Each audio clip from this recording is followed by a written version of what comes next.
Yeah, listener, very good analogy. I mean, boxing ratings have been corrupt for a really long time. And when you try to take the corruption out of them, you don't necessarily make them any better, right? Like, we all remember the Canelo Alvarez William Skull fight in Saudi Arabia, right? Like, Skull actually got Canelo's title, right? Because they stripped Canelo for not fighting him. And then you see the fight, and it's actually horrible.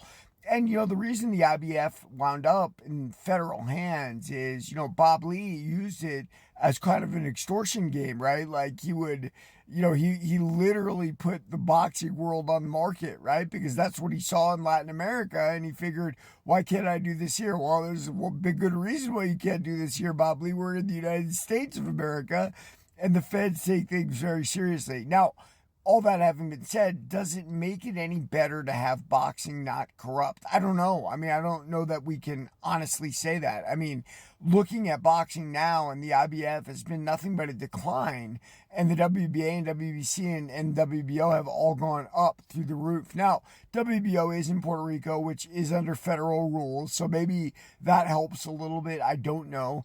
And then, of course, there's that completely other model, which is the business model of Vince McMahon's WWE, like Dana White adopted, because that's the avenue for the most money for the promoter, right? Keeping those fighters in check and giving the promoters more money. Listen, and you can see the lower levels of boxing used to get like $100 a round for your pro debut, so maybe $400 if you were lucky, right? Like, and now the UFC said, look, we give 10 grand to show for our novice fighters. And, look, man, that's all well and good. I don't know which one is better. I don't know which one is worse, right? Like at the top, boxers make a lot more money. And you can also do the Jake Paul. Like Jake Paul took advantage of a unique thing in boxing, which is what, that you can set your own schedule completely, right? It's not a league where you have to fight certain people. UFC kind of is, right, with the rankings. Not in boxing, man. You get enough people, get enough name people like